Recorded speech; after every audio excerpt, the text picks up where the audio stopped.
How's it going, you beautiful bastards? SpliffySaint here, and welcome back to Game Nugs. Today we're having a look at Dragon Ball Gekishin Squadra. I mean, Japan is getting wild with these names, honestly. But we're going to start off this review with some gambling, of course, because why not? It's a free-to-play game, after all.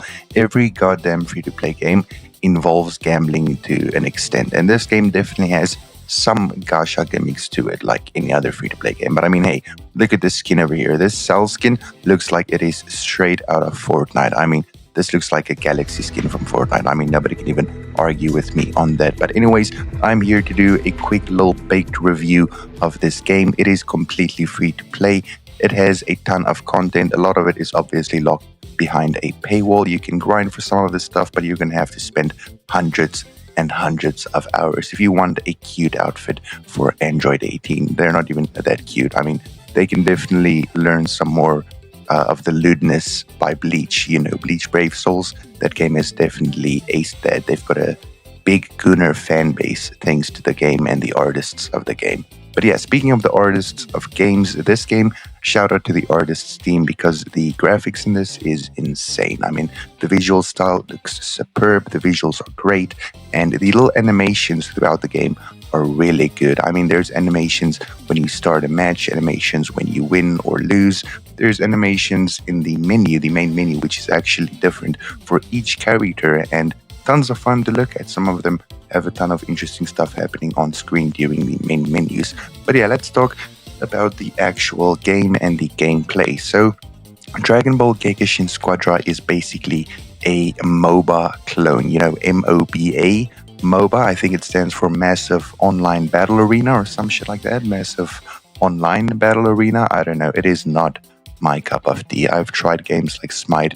I've tried games like I don't know, I couldn't really think of any of them from the top of my head. I think Dota is one of them, if anybody actually remembers that on Steam, Dota 2. That game definitely reminds me a lot of this. We've also got League of Legends, which has reminded me a ton of this. It's basically League of Legends, but with Dragon Ball characters. You've got it from the top-down view. You've got a bunch of different characters, each of them obviously unique in their own way with a bunch of little abilities, etc. The abilities are pretty cool, though. I just remember that this game also reminded me of Heroes of New Earth, if there are any actual OGs out there that remember that game. But yeah, each character is different. You've got a 4v4 type thing going.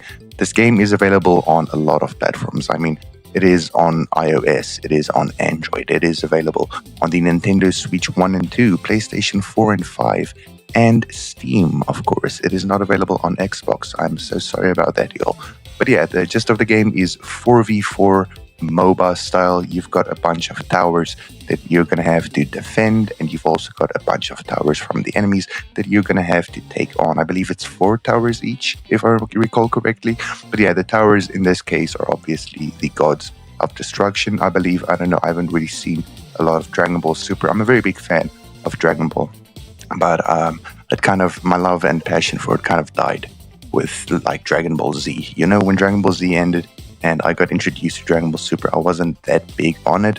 But this isn't necessarily a Dragon Ball Super game, it is a Dragon Ball game. You know, it's got characters from all kinds of, you know, shows. It's got from Dragon Ball Z, Dragon Ball Super, and even Dragon Ball GT. I mean, when is that show ever included? Dragon Ball GT? Like, come on, man, that's pretty damn cool. But yeah, down to the gist of the gameplay again, 4 towers each. You and your team have to work together to take out the enemy towers.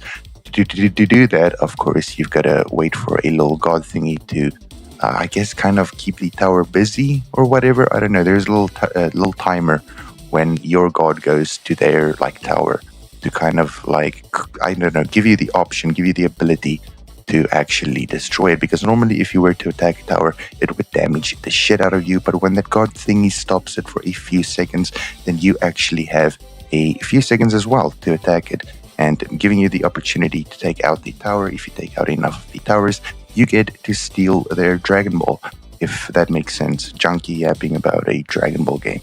That somehow made sense. But yeah, along the way, you've got a bunch of NPCs, some enemies to kill that you can use to level up your abilities. The stronger you are and the higher your level in comparison to your opponents means that you will much easier be like killing them. You feel me? You will be absolutely wasting them. If you are 1 or 2 levels higher than them, you're pretty much going to instantly take them out. Speaking of taking them out, the combat in this game is actually tons of fun. This is the first MOBA game that I actually played for more than like 2 hours, and I actually enjoyed. So it's not just because it's Dragon Ball, it's because it was genuinely fun. And the fights felt pretty damn intense. If you can even tell what the hell is happening on the screen half of the time. The fights are actually tons of fun and very, I guess you could say, true to the anime, very true to the franchise of Dragon Ball. And I think if you're a fan, you will definitely find something here to enjoy. Even if you aren't a fan of the genre of gaming, of MOBA games, even if you're not a fan of that, I still think that you would definitely enjoy this, at least a bit because of the Dragon Ball characters and the Dragon Ball world.